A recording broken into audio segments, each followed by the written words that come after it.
Hello YouTube and welcome to Bloody Tears Gaming. We're here with the very first video actually that has commentary, and we're playing Castlevania Aria of Sorrow. So yeah, my first two videos I actually have up were just tests from about 3 years ago, but this one's obviously the first one with commentary. So let's just jump right into it and get going.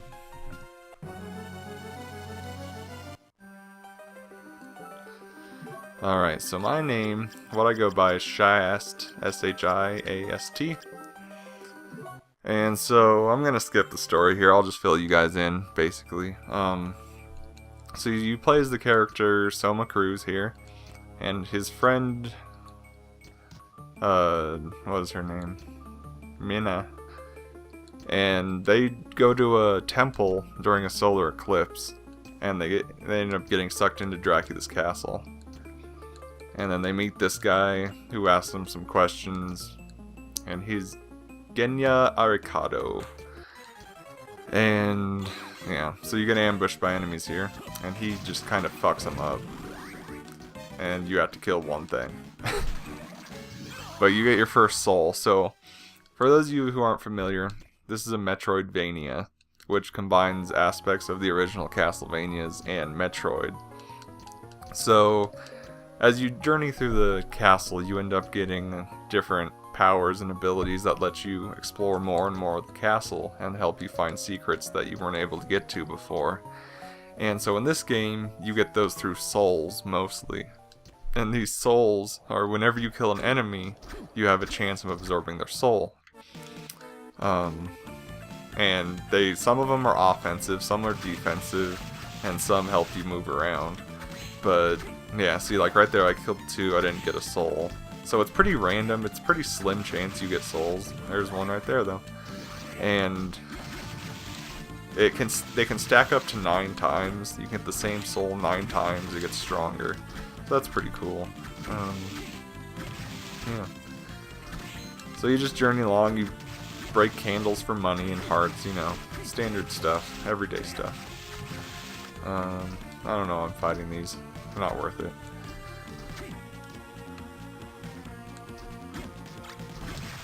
Oh, there's a... wow. Pretty lucky with the souls so far. Let me equip that sword I got. There we go. So yeah, you end up getting lots of different weapons and armor, and they always have different stats. Some of them are stronger, some are weaker, obviously. But they all like play a little different or let you mix up your play style. This is what I really like. Sometimes you'll get strong weapons, but they're really slow or just not good to use. I don't want to go that way. Yeah, so this was the first game that really got me into playing Castlevania. So it's been about 6 years, so I don't remember where everything is, obviously. But I remember some stuff. So like right there, I know that's a dead end. I have to come back to it.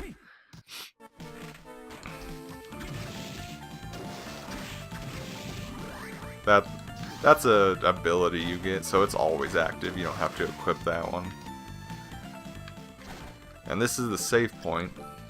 You'll see these a lot throughout the castle. This is really your only consistent way of healing. So you want to find those consistently. Like whenever there's a fork in the road, you want to like check both ways, because if one's a save point and you miss it, it could be really bad. You'll end up dying and have to replay a lot of the mission.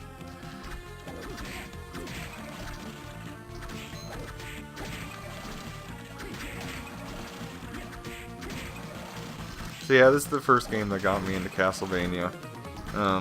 I had an old original Xbox I wasn't really using anymore, and I found out that you can mod it, and because I was modding it for Halo, but then I found out you can put emulators on it.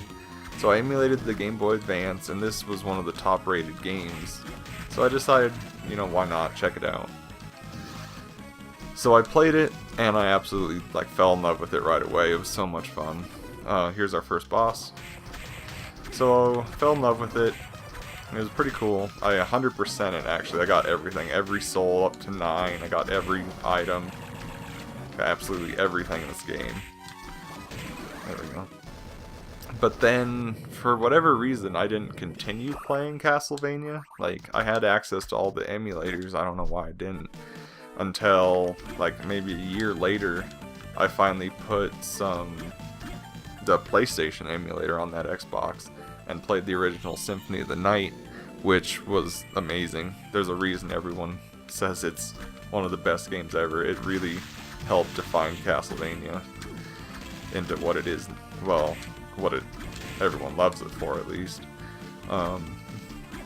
So then Symphony of the Night really like solidified, like, hey, I loved these two games, Symphony of the Night and Aria of Sorrow, so maybe I should check out some more Castlevanias, and that's when I really got into it and started playing all the Castlevania games. But yeah, this one was just great. I love collecting all the different souls. I love Soma as a character. Like, everyone gives Castlevania crap for not having much of a story, but I love it. I love every little bit they give us.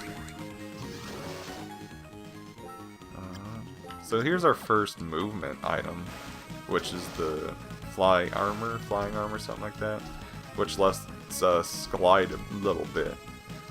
It just pretty much slows your descent, so you can jump across slightly bigger gaps.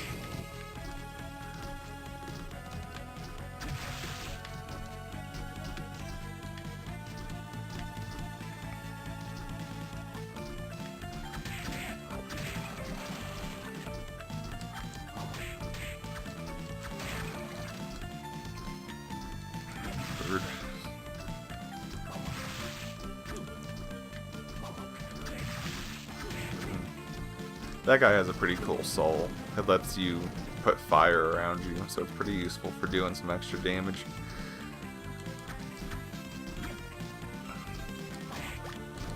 Oh jeez.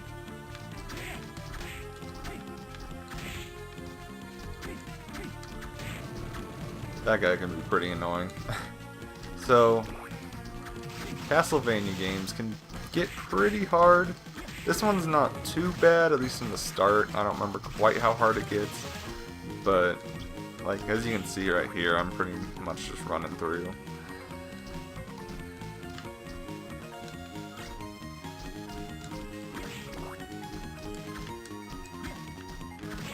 So, you'll see me try to do this little glitch a lot, where if I swing in the air right before I land, the landing animation will cancel my swing, so I can swing again really fast, so it lets me hit twice. It's not super useful, but in the beginning it's pretty good. So you'll see me do that a decent amount.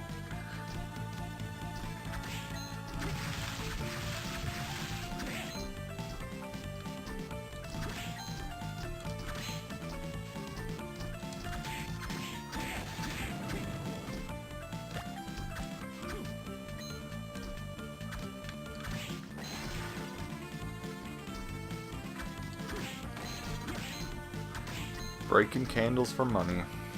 If only it was that easy. Oh jeez. I always think I can duck that guy. Apparently you cannot.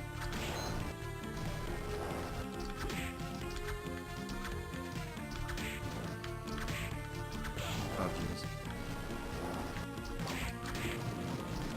Scarf. Let's take a look at some of these items I got.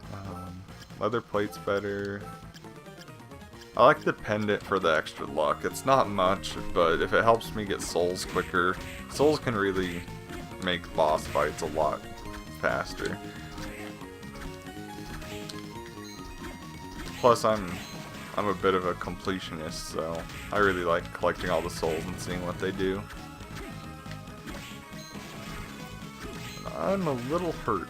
So this is one of those things where in this game, you really have to find the save points, because the more you get hurt, there's really no way to heal up.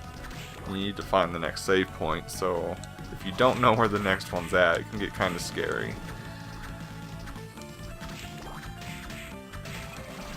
But it should be good.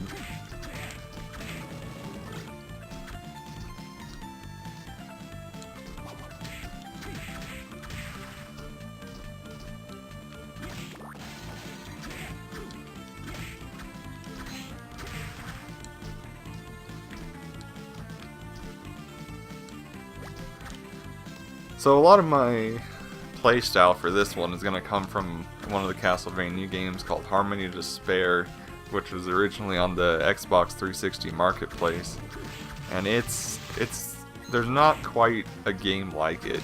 You play through chapters, there's 6 originally, and then there's 11 with all the DLC, but that's all there is just 6 levels or 11, and you just play through them over and over and try to get the best items, and it sounds kind of stupid, and a lot of people didn't like it, I guess, from what I've read, but to me it's probably one of my top 5 games of all time.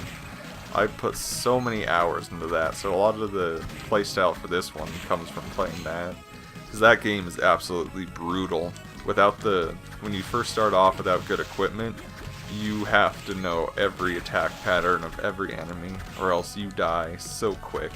And if you don't die, by the time you get to the final, like the boss of the level, he will just destroy you. Because normally you can only take a couple hits, like 2 or 3 hits.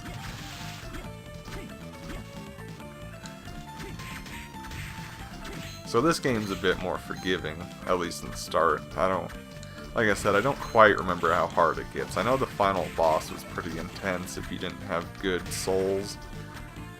Those things are also really annoying. I hate these little imps. There we go.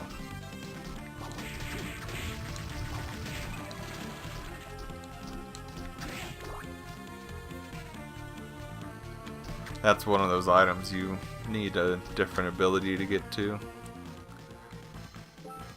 There we go. That's good. I was getting a little worried. I wasn't sure when the next checkpoint was coming.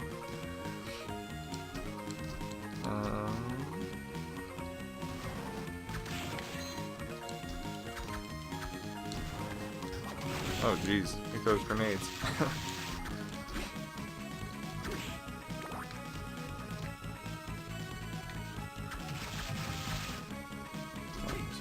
So yeah, like those potions are one of the items. You get potions and food to heal, but you don't find them terribly often, and the shop, if I remember, is it's at the beginning of the castle once you unlock it, I think.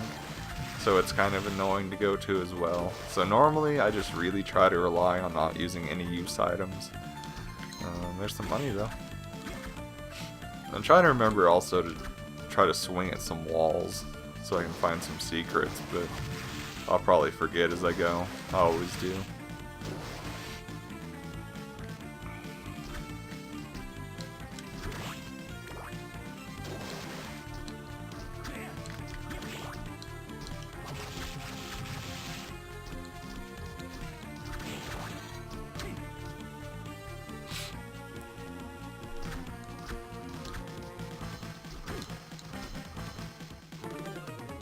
Alright, and here we meet a new character, and he's Graham Jones. He basically just fills you in kind of on the history of Dracula's castle and Dracula, how Dracula was resurrected every 100 or so years but kept getting killed by vampire hunters. But in 1999, he was finally destroyed, and there was a prophecy that stated on today's date someone would inherit his power. So we kind of know now that the reason this castle's back is because someone's supposed to inherit it. So that pretty much becomes the motivation of this game, is we need to find out who's going to inherit the power and try to stop him. Which, I mean, is pretty ballsy of Soma here, considering he's just an exchange student. And he just waltzes into this castle, grabs the first sword he sees, and starts murdering floating fire ghosts. Yeah, that's pretty ballsy. I don't know if I'd be that brave. Also, the fact that he's just absorbing things' souls, like, I don't know. I'd need a little time to process that if I were him. These towers, man. I've always hated these things. Soak up so much health. Oh, jeez. There we go.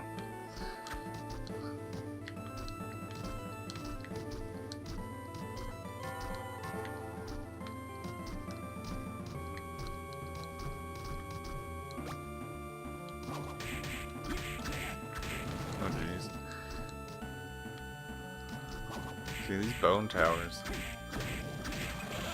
There we go. Okay. Once you get one dead, it's not so bad. You don't have to worry about all their attacks at once.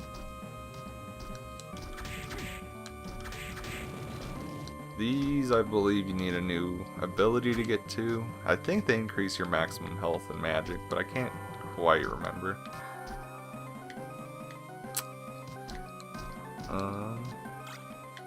Bamboo sword. So this thing is weaker, but it gives you a bigger range, so like I can hit these things from on top.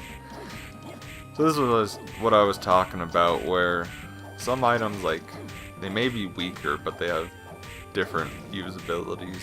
So you really have to decide, like, if you want more range or what. I think I don't really like this very much. Like, it's nice having the ability to hit multiple things, but in Castlevania, you really want to be able to kill stuff quick. If you dilly-dally, they will punish you and take out a lot of your precious life, so I think I'm going to stick with the stronger, faster weapon. And that is a giant skull. Like, this is what I'm talking about. If you just wandered into a castle and saw that, I don't think you'd go and swing in. I think you would run the fuck away.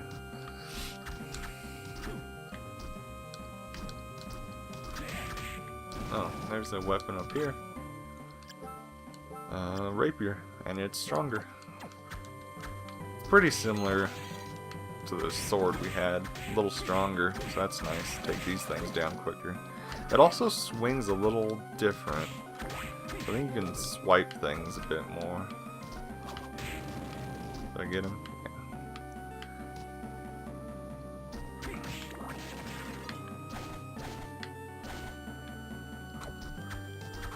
Yeah.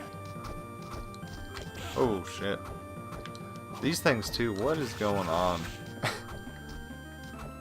They have like 4 arms, they all have swords in them. That's terrifying as hell. But if you look at that background, remember this is a Game Boy Advance game. Look at that background with the sky, that's pretty impressive.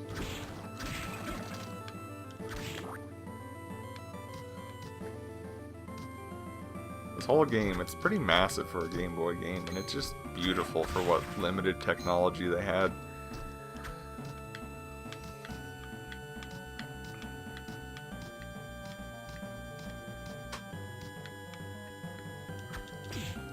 Oh. Whatever. Okay, good. I was hurting. Hurting pretty bad. But it's okay. Got that. Really? Oh, I hate the imps. Their stupid wave thing. Oh, the ghosts. Oh, whatever. I'm out.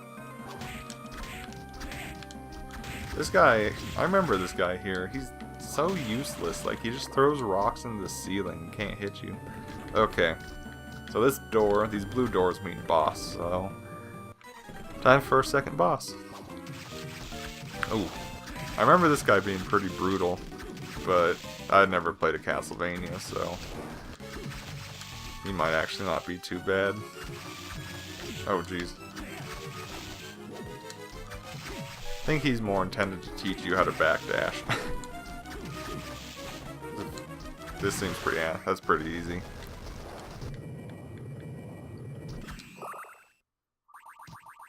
Alright, that seems like a good place to stop, so yeah, I'll be back with episode 2 if you guys want to join me. And yeah, since this is my first video, if you guys wouldn't mind leaving some, you know, recommendations in the comments section, because, you know, what you liked, what you didn't like, what you'd like to see. And yeah, join me again next time.